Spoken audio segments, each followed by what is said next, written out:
चलते हैं और ज्योमेट्रिक डिस्ट्रीब्यूशन की बात कर लेते हैं। अच्छा, compare to probability distribution and compare to binomial distribution, geometric distribution दोनों से बहुत आसान है। क्योंकि देखो, बायनोमियल डिस्ट्रीब्यूशन में तुम लोगों को जो वो एक क्वेश्चन दिखाया था, ये वाले क्वेश्चंस, ये थोड़े मुश्किल हैं, ये ट्रिकी है, बाकी सब उसमें आसान है। और प्रोबेबिलिटी डिस्ट्रीब्यूशन के अंदर तुम्हें पता है वो टेबल बनाना जो है ना, कभी कभी ट्रिकी हो जाता है, क्योंकि तुम्हें वहाँ पर कॉम्बिनेशन यूज़ करने होते हैं।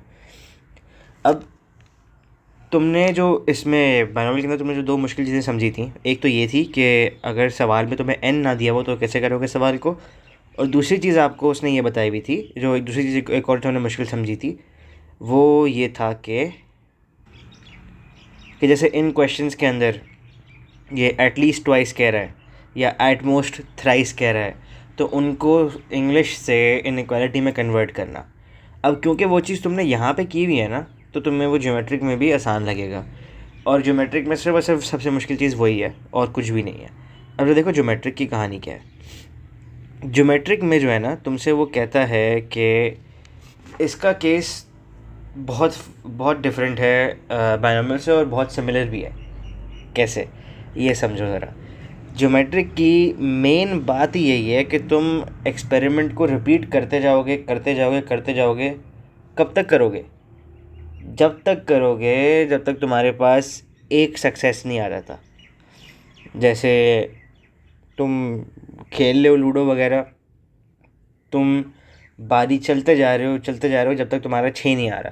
तुम्हें 6 चाहिए, तुम चलते जा रहे हो जब तक 6 नहीं आएगा, तो वो एक ज्योमेट्रिक डिस्ट्रीब्यूशन हो जाएगी। तुम लोगों को शायद तुम लोगों ने खेला हो बचपन में अपने, या शायद ना खेला हो, एक गेम खेलते थे पिट्टू गरम। उसमें या गरम पिट्टू कहते थे मेरे ख्याल से, उल्टा पुल्टा कर रहा हूँ मैं उसको। उसमें करते क्या थे कि बहुत सारे पत्थर जो है ना एक दूसरे के ऊपर स्टैक करते थे। स्टैक करने के बाद बनती थी दो टीमें, एक टीम भागेगी एक टीम पकड़ेगी। जो भागने वाली टीम है ना, वो बॉल खींच के मारेगी इन पत्थरों पर और इनको गिराएगी। जैसे ही गिराएगी ये पत्थर गिर जाएंगे। जो पकड़ने वाली टीम है वो फिर बॉल मार मार के जो है ना तुम लोगों को, तोड़ने वाली टीम को कैच करेगी और उनको रोकेगी कि वो उसको वापस असेंबल ना कर लें। अगर तो उन्होंने असेंबल कर लिया तो वो जीत गए, वरना हार गए। अब इसमें ज्योमेट्रिक डिस्ट्रीब्यूशन कैसे आती है भाई, तुम फेंक रहे हो। अब जाहिर बात है इतना पक्का निशाना तो नहीं होता ज़्यादातर का कि पहली बारी में ही तुम तोड़ दो इसको। तो 2 बार फेंका नहीं लगा, तीसरी बार फेंका फिर नहीं लगा, चौथी बार फेंका नहीं लगा, 6th अटेम्प्ट पे जाके इसको मार रहे हो तो वो गिर रहा है। तो वो भी एक ज्योमेट्रिक डिस्ट्रीब्यूशन की मिसाल बन सकती है। अब कुछ सिमिलैरिटीज़ भी हैं इसकी तुम्हारे पास बायनोमियल से। क्या सिमिलैरिटीज़ हैं वो ज़रा समझो। तुम लोग को अगर तुम लोग को मैं जल्दी से जाके जो है ना बायनोमियल के वो कंडीशंस दिखाऊं बायनोमियल की, ये कंडीशंस थी हमारी कि यार रिपीटेड होना चाहिए एक्सपेरिमेंट, एक्सपेरिमेंट के आउटकम्स फिक्स होने चाहिए, उसमें सक्सेसेस और फेलियर होने चाहिए, और इसमें एन पी क्यू कॉन्स्टेंट होने चाहिए। आर तो वैसे ही कॉन्स्टेंट होता है क्योंकि क्वेश्चन में तुमसे वो बोलेगा। तो यहाँ पे क्या सीन है, यहाँ पे देखो आउटकम्स डिस्क्रीट होने चाहिए, यानी कि फिक्स आउटकम्स होने चाहिए, सेम है जैसा वहाँ पे था। सक्सेसेस और फेलियर्स होने चाहिए बिल्कुल जैसे वहाँ पे था। और यहाँ पे जो है ना रिपीट होना चाहिए, और साथ साथ ये इससे बेहतर यहाँ पे मैं कहूँगा कि ये बात कह सकते हैं कि P and Q are constant. N को तुम चाहो तो वहाँ से भी रिमूव कर दो, एक ही बात है। तो बायनोमियल के लिए क्या कांस्टेंट होना लाजमी ज़रूरी है? N, P और Q का लाजमी कांस्टेंट होना ज़रूरी है। जबकि ज्योमेट्रिक के अंदर P और Q का कांस्टेंट होना लाजमी है। ओके, जिसको हम लोग अपना रिपीटेड कह लेते हैं अभी के लिए। ठीक है जी, ये बातें कर ली, ये समझ लिया तुम लोगों ने कि इसमें होता क्या है। हम एक्सपेरिमेंट को रिपीट करते हैं जब तक सक्सेस पहली दफ़ा नहीं हो जाता। इसमें याद रखना कि n नहीं है जब तुमने नंबर ऑफ़ एक्सपेरिमेंट्स फिक्स ही नहीं किए हैं। कि देखो तुम्हें नहीं पता कि सक्सेस कब हिट होगा, तो नंबर ऑफ़ एक्सपेरिमेंट्स तुमने फिक्स नहीं किए हुए बिफोर अटेम्प्टिंग। अब जैसे देखो उसमें क्या था कि तुम डाइस को रोल कर रहे थे कि तुम्हें 3 चाहिए, तुमने डिसाइड किया कि आओ यार देखते हैं कि मैं अगर 10 बार रोल करूँ तो कितनी बार 3 आता है। तुमने पहले डिसाइड कर लिया, लेकिन उसकी जगह तुम अगर बोल रहे हो कि यार अब मैं डाइस फेंकते रहूँगा जब तक 3 नहीं आएगा, और मैं गिनूंगा कि कितनी बारियाँ लगती हैं 3 आने को, तो वो दोनों में फ़र्क आ गया ना। दूसरे एक्सपेरिमेंट में तुमने नंबर ऑफ टाइम्स कितनी बार फेंकना है तुमने डिसाइड नहीं किया, तुमने बस जितनी बार फेंकना पड़े जब तक एक ना आए, तुमने ये बोल दिया। जबकि पहले वाले में तुमने बोला 10 बार फेंकूंगा। अब उसमें भले 5 बार 3 आ जाए या एक बार भी ना आए, वो बाद में देखी जाएगी। तो पहला एग्जाम्पल बाइनोमियल का है, दूसरा एग्जाम्पल ज्योमेट्रिक का है।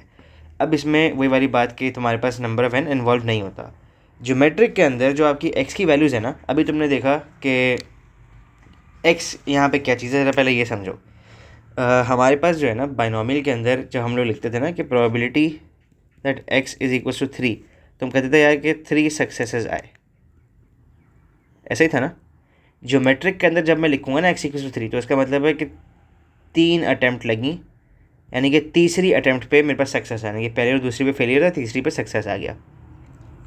ठीक है, तो ये बात याद रखना कि ज्योमेट्रिक के अंदर एक्स का मतलब कुछ और है, मतलब इसको तुम अपने सॉरी कह सकते हैं आर कह सकते हो, उसका मतलब कुछ और है, और यहाँ पे आर का मतलब कुछ और है। अब तुम्हारे पास ज्योमेट्रिक के अंदर नंबर ऑफ़ अटैम्प्ट्स जो है ना, 1 बार 2 बार 3 बार 4 बार 5 बार जितनी बार भी करना पड़े हो सकती है। जबकि बाइनोमियल में तुम्हें पता है कि पॉसिबिलिटी थी कि हमारे पास एक बार भी ना आए, ऐसा यहाँ पे नहीं होगा।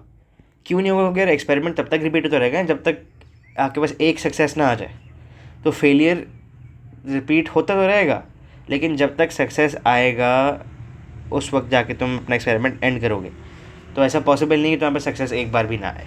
ओके, अब कुछ ये डिफरेंसेस भी हमारे पास बाइनोमियल और ज्योमेट्रिक के बीच में, उनको हम डिस्कस तो कर चुके, लेकिन एक बार ज़रा वापस से देख लेते हैं। कहता है कि यार तुम्हारे पास बाइनोमियल के अंदर जो है ना एन फिक्स होता है, N is fix for binomial while there is no N number of attempts in geometric. ठीक है, कहता है कि binomial can have multiple number of successes whereas success only occurs once in geometric. ठीक है, आखिरी बात भी समझो।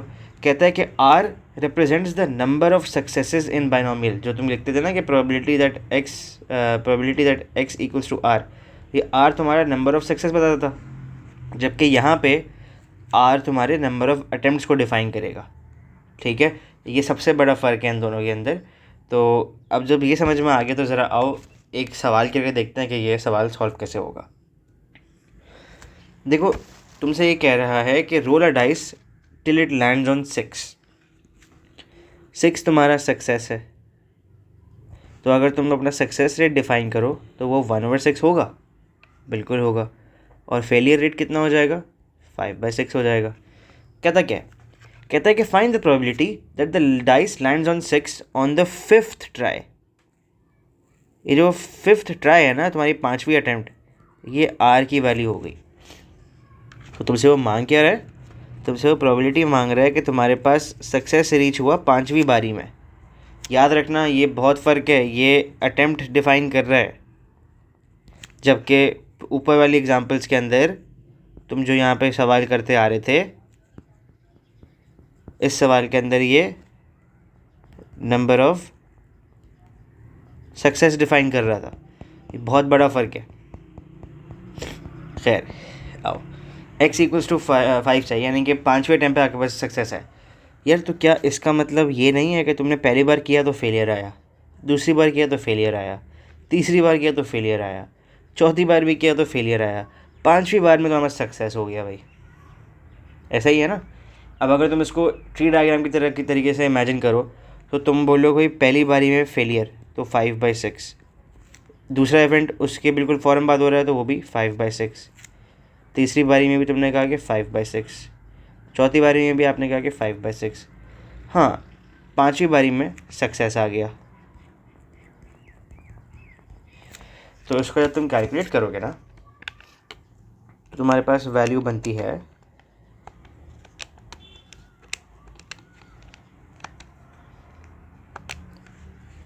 Probability that x equals to 5, 0.0804।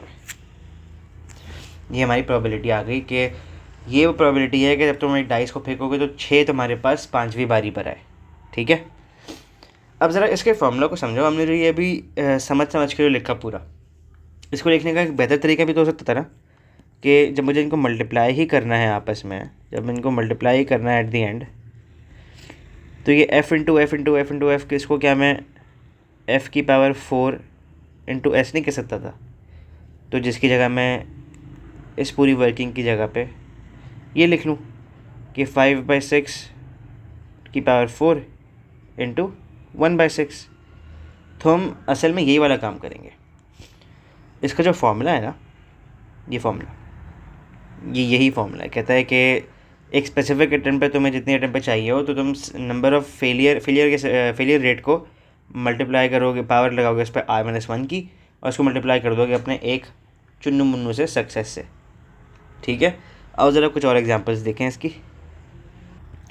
अच्छा, तो आगे एग्जांपल्स पर जाने से पहले ज़रा ये कुछ फॉर्मूलाज हैं इसके जो तुम्हें याद करने पड़ेंगे। अब ये याद क्यों करने पड़ेंगे? क्योंकि ये MF19 पे नहीं लिखे हुए होंगे। MF19 पे तुम्हें उसने सिर्फ ये और ये लिख के दिया हुआ होगा, ये बाकी दो केसेस आपको याद करने पड़ेंगे। अब ये देखो केसेस ये बन क्यों रहे हैं, ऐसा कुछ हमने ज्योमेट्रिक में तो नहीं पढ़ा था। तो यार ज्योमेट्रिक में तुम्हें अगर याद हो ना, जैसे अगर कहते थे कि तुम्हारे पास n अगर 10 है और तुम्हें प्रोबेबिलिटी निकालनी थी x इज़ ग्रेटर देन 8 की, तो अब कहते थे यार किसका मतलब है कि ये मुझसे probability of x equals to 9 और x इक्वल्स टू 10 मांग रहा है। तो मैं बस इन दोनों को निकालता था और ऐड करके आंसर दे देता था। अगर वो कहता था कि यार प्रोबेबिलिटी बताओ कि x is greater than equal to 2, तो यार अब ये मुश्किल हो जाएगा कि मैं 2, 3, 4, 5, 6, 7, 8, 9, 10 सबके निकालूँ। तो हम कहते थे इसकी जगह पे हम काम करते हैं, हम 1 minus probability of x equal to 0 minus probability of x equal to 1 कर लेते हैं। याद है, ऐसे निकालते थे इसको हम लोग। अब ये तुम्हारे पास ज्योमेट्रिक में क्या मसला आता है? ज्योमेट्रिक में मसला आता है कि तुमसे सवाल में बोलेगा कि सवाल ऐसा ही होगा, वही बोलेगा कि find the probability that the dice lands on 6 in more than 5 attempts. तो वो कह रहा है probability that x lands on 6 is greater then 5, 5 से ज़्यादा अटैम्प्ट लगे। यार ये तुम चलो फिर भी शायद निकाल लो कि x equals to 0 plus x equals to 1, x equals to 2, वो सारे करके निकाल लोगे 5 तक ऐड करके। मसला ये है कि जब इसका उल्टा हो ना कि तुम्हें पता ही नहीं कि उसने बोला कि 20 तक, कि 20 अटैम्प्ट बोल दी कि 20 से ज़्यादा पे लग रहा हो। अब तुम्हें एक तो पहली बात यही नहीं पता कि नंबर ऑफ़ अटैम्प्ट्स कितनी है कि तुम कि तुम अपनी उल्टी वर्किंग पे जाओ, और दूसरी तरफ ये मुश्किल आएगी कि 0 से लेके 20 तक को ऐड करना, वो भी बहुत बड़ी ख्वारी है। तो उस केस के लिए हमारे पास ये दो एग्जांपल्स हैं जो हमें याद रखनी है। पहली एग्जांपल कौन सी है कि बोलेगा कि x is less than equal to r, वहाँ पे ये फॉर्मूला है 1 माइनस क्यू की पावर r। और जहाँ वो बोलेगा x is greater than r, वहाँ पे फॉर्मूला है q की पावर r। ठीक है, इंग्लिश भी लिख दी यहाँ मैंने तुम्हारे लिए कि probability that x is less than equal to r मतलब क्या है, कह रहा है कि at most on the 5th attempt, on the 7th attempt, on the 11th attempt ये लगा रहा होगा। और अगर ये लग रहा है तुम्हारे पास कि x is greater than r, तो वो बोल रहा होगा कि happens after the 10th attempt, after the 12th attempt, after the 50th attempt. ठीक है, वहाँ पे ये लग रहा होगा। अब ये याद रखना कि ये दो केसेस जो है ना, इनका कोई फॉर्मूला नहीं है, ये बहुत ज़रूरी बात है। तो इसका मतलब ये है कि आपने यहाँ पे साइंस पे ध्यान देना है।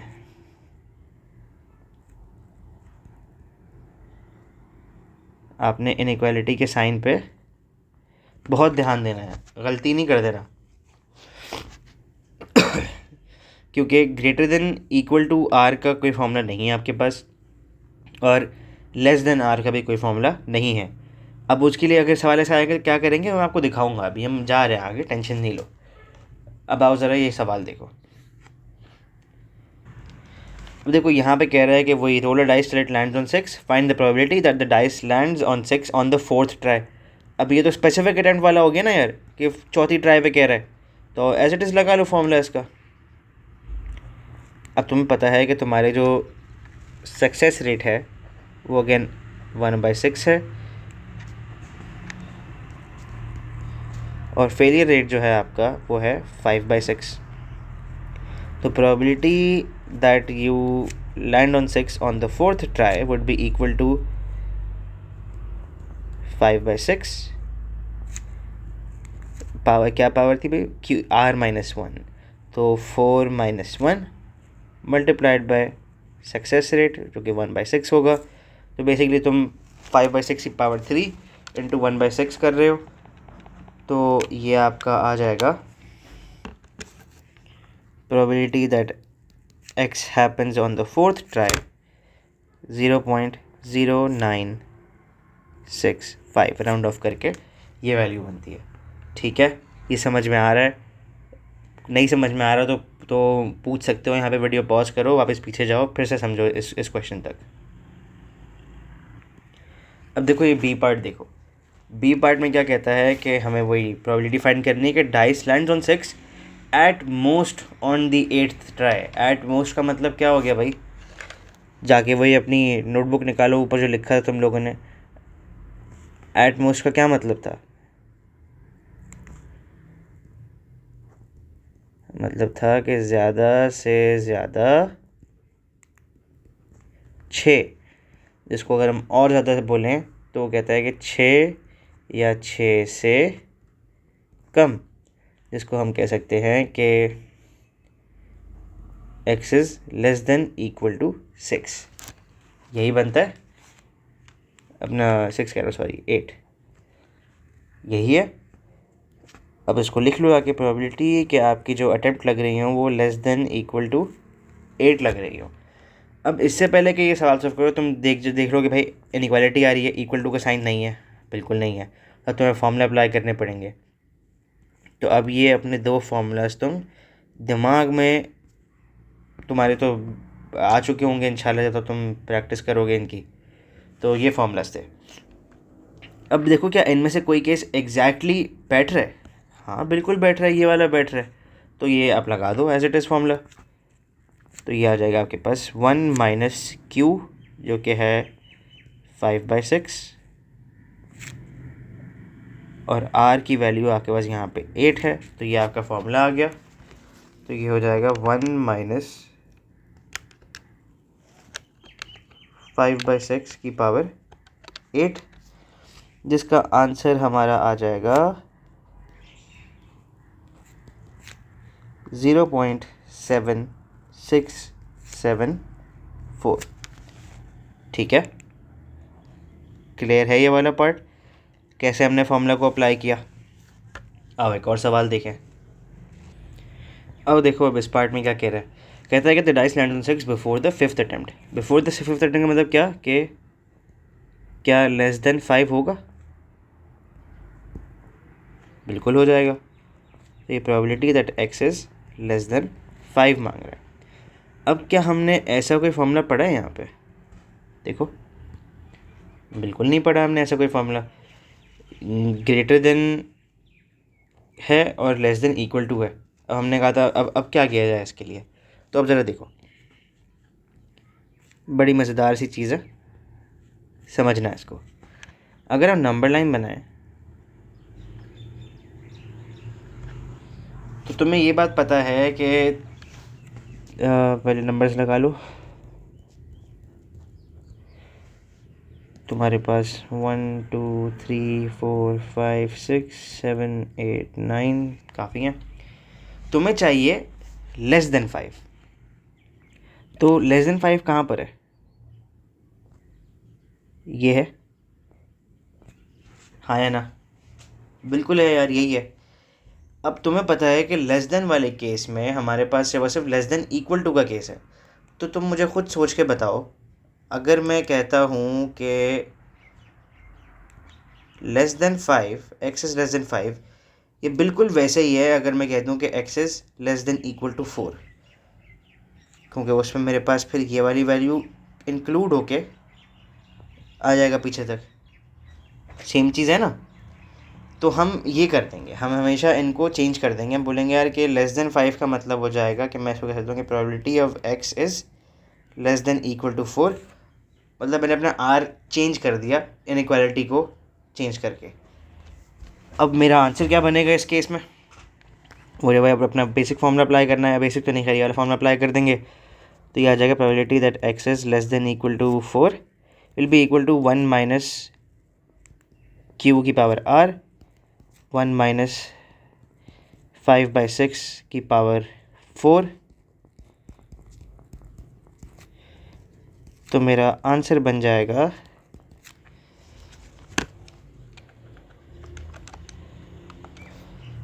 0.5177, ये 78 हो जाएगा राउंड ऑफ करके। ठीक है भाई, ये पार्ट क्लियर है, समझ में आया? आगे चलें। अब ऐसे ही वैसा है कि मेरे पास एक और पार्ट भी होता है, ये कह लो कि डी पार्ट, जिसमें तुमसे वो कहता है कि प्रोबेबिलिटी कि x is less then 4। Again देखो, लेस देन हमारे पास मौजूद नहीं है, लेकिन अगर मैं इसकी एक नंबर लाइन बनाऊंगा अपने लिए, 1 2 3 4 5 6, तो यार ये लेस देन 4 कह रहा है, तो मैं इसको सही करने के लिए लेस देन इक्वल टू 3 कह लेता हूँ। तो वही वाला काम कर देंगे कि ये हमारे पास जो है ना, इसकी जगह लेस देन इक्वल टू 3 लिख लेंगे, तो आ जाएगा 1 माइनस क्यू जो कि 5/6 है, उसकी पावर r जो कि 3 है, तो ये बन जाएगा। बोलो क्लियर है, समझ में आ रहा है? कोई मसला यहाँ तक? इसकी ऐसा इसकी वैल्यू भी निकाल लेते हैं हम लोग, तो ये बन जाएगी हमारे पास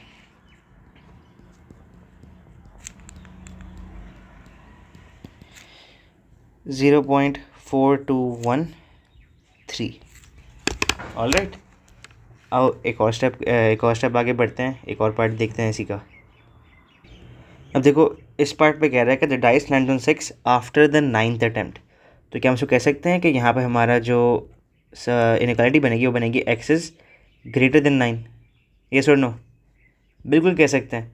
अब तुमने जो फार्मूलाज बनाए थे, जो हमने यहाँ पे ये लिखे हुए, इन्हीं को कॉपी कर लेते हैं।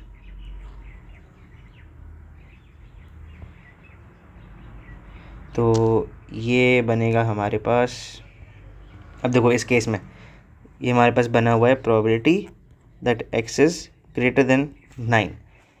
क्या मौजूद है एग्जैक्ट फार्मूला? बिल्कुल मौजूद है, तो हम एज इट इज़ लगा देंगे q की पावर r। मेरे पास q मौजूद था 5/6 और r जो है वो है 9। तो मेरा आंसर आ जाएगा यहाँ पे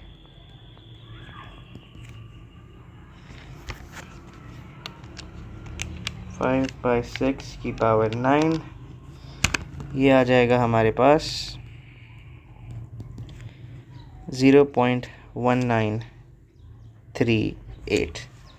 ठीक है, ये क्लियर है? एक आखिरी एग्जांपल रह गया है, वो भी समझ लो, फिर हम आगे बढ़ते हैं। अब देखो, इस पार्ट में तुमसे कह रहा है कि प्रोबेबिलिटी फाइंड करनी है हमें when the dice lands on 6 at least after the 4th attempt. At least का मतलब क्या हो गया भाई? कि कम से कम 4 के बाद, यही कह रहा है, जिसको हम कह सकते हैं कि ये हमारे पास बन जाएगा x is greater than equal to 4। कम से कम 4 या 4 के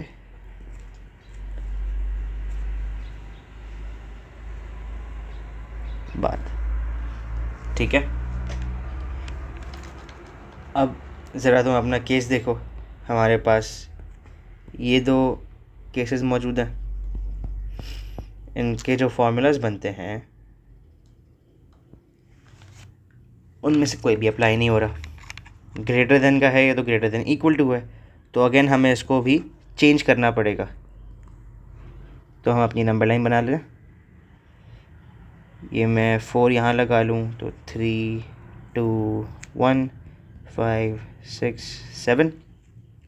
अब मुझे उसने कहा था कि मुझे चाहिए ग्रेटर देन इक्वल टू 4, तो वो बनेगा यहाँ पे ग्रेटर देन इक्वल टू के लिए मैं इसको शेड कर लूँ और आगे की जानिब जा रहा है।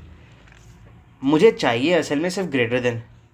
तो अगर मैं इसका एक पीछे चला जाऊँ, एक पीछे जाऊँ और बोलूँ कि यार ये वैल्यू जो 3 पे आ रही है, ये मुझे ऐसे वही बात दे रही है, बस विदाउट द इक्वल टू का साइन, मैं कहता हूँ बेहतरीन हो गया, इसी को यूज़ कर लेते हैं। तो मेरे पास probability of x is greater than equal to 4 को मैं कह दूँगा कि ये बन जाएगा probability that x is greater than 3। तो probability that x is greater than 3 जो है उसका फॉर्मूला था हमारे पास q की पावर r, तो ये बन जाएगी 5/6 की पावर 3। तो हमारा आंसर आ जाएगा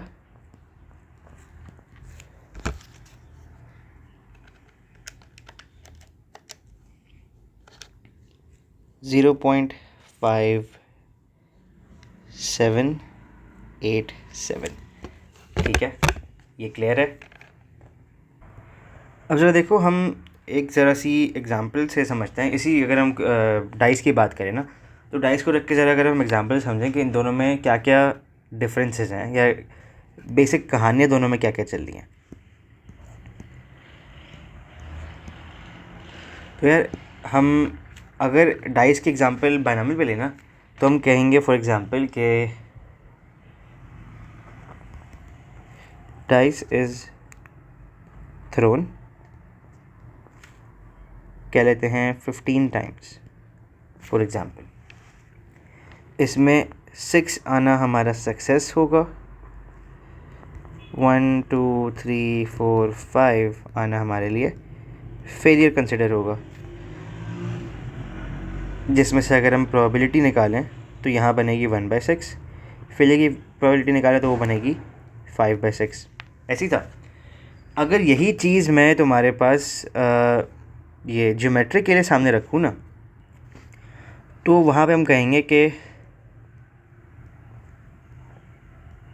throw a dice until 6 is achieved। तो इसमें 6 हमारा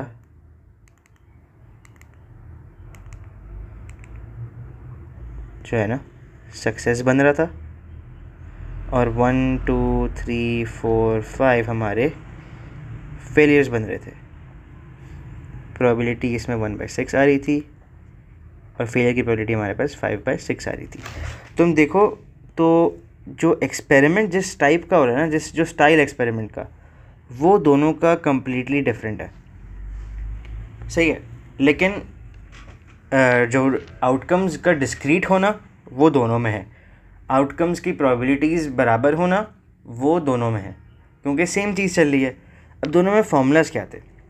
तुम्हारे पास जो बाइनोमियल का फार्मूला था ना, बाइनोमियल डिस्ट्रीब्यूशन का, वो था कि भाई x अगर r है तो ये बन जाएगा NCR सक्सेस रेट की पावर r और फेलियर रेट की पावर n-r। जबकि ज्योमेट्रिक में फार्मूला जो हमारे पास है ना कि इतनी अटैम्प्ट में ये काम हुआ हो, r अटैम्प्ट्स में सक्सेस आया हो, उसका फार्मूला था हमारे पास q की power r-1 multiplied by p। Again अब एक और बड़ा फ़र्क, यहाँ पे r हमारा नंबर ऑफ सक्सेस था इन n एक्सपेरिमेंट्स या n अटेम्प्ट्स कह लो, और यहाँ पे r क्या चीज़ है? Number of attempts taken to get 1, याद रहे एक सक्सेस सिर्फ। ठीक है, अब इसमें अगर तुम r की वैल्यूज़ की बात करो तो बाइनोमियल के अंदर r की वैल्यू तुम्हारी 0 पे होती है। पॉसिबल है कि भाई एक भी सक्सेस ना हो, 1 हो जाए, 2 हो जाए, 3 हो जाए, होते जाएं इनफिनिट तो नहीं, सॉरी n तक, कि जितने नंबर ऑफ़ तुम्हारे इवेंट्स होंगे उतनी दफ़ा r रिपीट होता है। ऐसा नहीं होता कि तुमने डाइस फेंकनी है 10 दफ़ा और 6 आ रहा है तुम्हारे पास 11 दफ़ा, गलत बात हो जाएगी। जबकि यहाँ पे ज्योमेट्रिक में r तुम्हारा 0 नहीं हो सकता, एक बार तो लाजमी होना ही होना है, क्योंकि थ्रो करोगे क्या तो पहली बार में सक्सेस आएगा। ऐसा तो नहीं कि थ्रो किए बगैर सक्सेस आ गया, 2 3 होता जाए इन्फिनिट तक के सक्सेस आ के ही नहीं दे रहा। बहुत मनूस किस्मत है तुम्हारी कि आ ही नहीं रहा। तो ये भी पॉसिबिलिटीज़ हैं। ठीक है, अब यहाँ पे हमारी पूरी बात ख़त्म होती है ज्योमेट्रिक की। अब इसके आगे हमें पास पेपर का सवाल देखना है, फिर हम एक पास पेपर का सवाल देखेंगे कैसे कि वो क्वेश्चन में जो है ना बाइनोमियल को और ज्योमेट्रिक को मिक्स करके भी पूछता है, मतलब कि एक पार्ट बाइनोमियल तो एक पार्ट ज्योमेट्रिक, तो उनमें डिफरेंस जो है ना वो कैसे क्या बनता है हमें वो भी समझना है। अब वैसे अगर हम लोग अब जो पहला पेज था ना वो जाके अगर आप पढ़ेंगे ना तो अब सब समझ में आ जाएगा कि यार अगर केस ऐसा हो कि भाई कि एक इवेंट हो रहा है उसके बाद एक और हो रहा है, जिसमें याद रहे कि विदाउट रिप्लेसमेंट विद रिप्लेसमेंट कुछ भी हो सकता है, तो वो डिस्ट्रीब्यूशन टेबल बनेगा। इसमें विदाउट रिप्लेसमेंट के साथ सॉल्व हो सकता है। इसके लिए सक्सेस रेट का कांस्टेंट होना ज़रूरी नहीं है। इसके ये दो फॉर्मूला पढ़े थे हमने, ऐसा ही है। फिर हमने देखा कि नंबर ऑफ़ इवेंट्स अगर फिक्स्ड हो, सक्सेस रेट अगर कांस्टेंट हो, तो वो बाइनोमियल डिस्ट्रीब्यूशन है। इसमें मुश्किल क्या चीज़ है, इसमें इनइक्वालिटी करेक्ट बनाना मुश्किल थी। इसको हम डिनोट ऐसे करते थे, इसका फॉर्मूला ये था। ज्योमेट्रिक में क्या होगा, ज्योमेट्रिक में सक्सेस रेट कांस्टेंट होगा, इवेंट रिपीट हो रहा होगा, कब तक रिपीट होगा, अनटिल सक्सेस इज रीच्ड, तो ये ज्योमेट्रिक डिस्ट्रीब्यूशन कहलाएगी। इसको लिखने का तरीका ऐसे है कि तुम लिखोगे x, आगे लिख दोगे जियो और सक्सेस रेट की वैल्यू लगा दोगे यहाँ पे। उसका फॉर्मूला ये था और आगे हमने कुछ केसेस देखे अलग अलग, और ये दो मेन बातें जो हमने पढ़ी कि एटलीस्ट और एटमोस्ट को डिसाइफर करने का तरीका, डिकोड करने का तरीका क्या है। ठीक है, यहाँ पे इस वीडियो को रोकते हैं, अब आगे सिर्फ पासिवर देखते हैं कुछ।